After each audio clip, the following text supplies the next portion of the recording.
Assalamualaikum warahmatullahi wabarakatuh. Selamat pagi teman-teman semua, sahabat senang ternak dimanapun berada.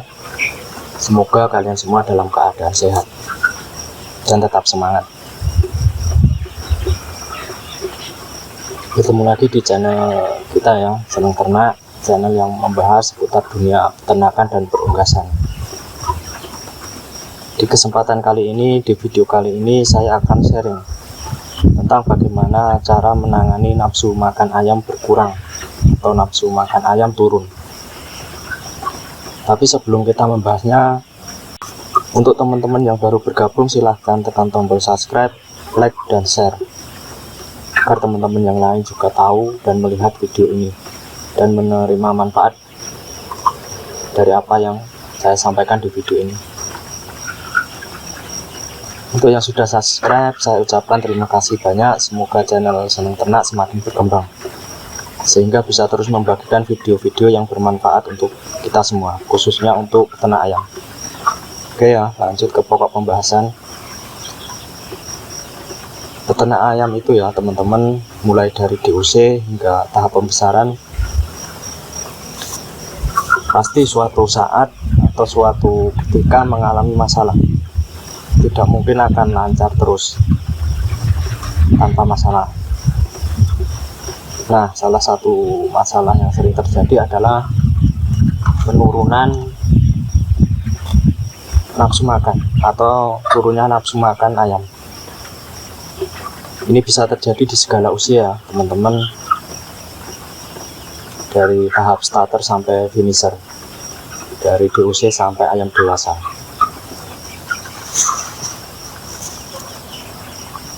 Meskipun tidak menyebabkan kematian, tapi turunnya nafsu makan ini kalau tidak ditangani akan sangat merugikan.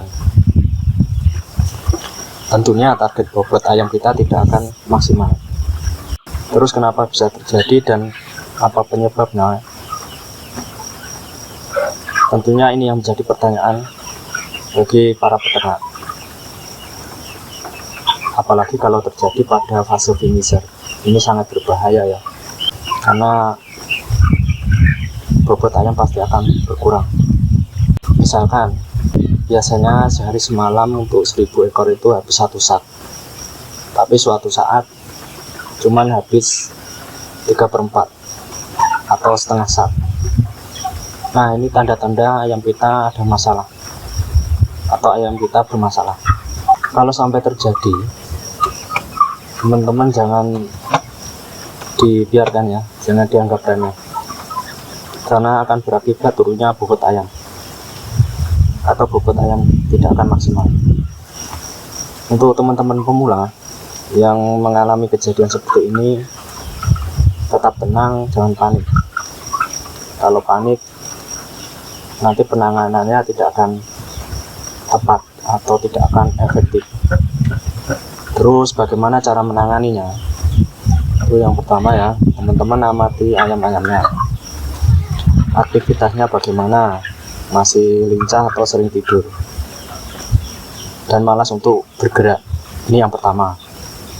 Terus yang kedua, amati dengan seksama dan perhatikan kohinya, bagus-bagus atau cair. Kalau cair, ini indikasi adanya diare atau bakteri yang menyerang pencernaan. Nah, diare pun banyak macamnya ya teman-teman, bisa coli, koksi, atau blorum dan sebagainya. Bisa juga karena cacingan. Ini juga berakibat menurunnya konsumsi pakan. Walaupun cacingan itu cenderung tidak menyebabkan kematian, tapi akan sangat merugikan. Jadi ya teman-teman, jika penurunan atau konsumsi pakan ayam-ayam kita tanpa dibarengi kematian massal, ini kemungkinan penyebabnya cuma 2. Pertama, karena bakteri yang menyerang pencernaan ayam. Terus kedua, cacingan. Biasanya bakteri yang sering menyerang pencernaan ayam itu E. coli, karena E. coli ini seringnya ada di air minum ayam. Kalau misalkan air minum ayam tidak desinfeksi atau disanitasi, tentu rawan ayam akan terkena coli. Nah, tanda-tanda ayam terkena coli, ayam lebih banyak murung, terus mata sering terpejam, bulu di kepala tampak berdiri tidak rata. Kalau ayam sehat ya teman-teman, kan biasanya bulu di kepala rata, halus dan mengkilap. Bisa juga karena koksi ini berak darah. Nah, jika tanda-tandanya seperti ini, langsung masuk antibiotik minimal 3 hari sampai 5 hari. Untuk antibiotiknya banyak macamnya ya teman-teman, ada terapi atau amoksitin. Kalau untuk terapi ini bisa untuk koksi juga. Terus misalkan sudah diberikan antibiotik tapi belum ada perubahan, nafsu makan ayam masih belum meningkat, teman-teman perhatikan antibiotik yang dipakai sudah sering digunakan apa belum. Sudah kemungkinan terjadi resistensi bakteri. Makanya dalam pengobatan kita harus melakukan rolling antibiotik untuk menghindari resistensi bakteri.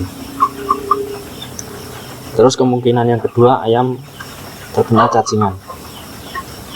Langsung berikan aja obat cacing. Nah, obat cacing ini ada 2 macam ya teman-teman, ada yang serbuk, terus ada yang cair. Kalau yang serbuk biasa pemberiannya dicampur pada pakan.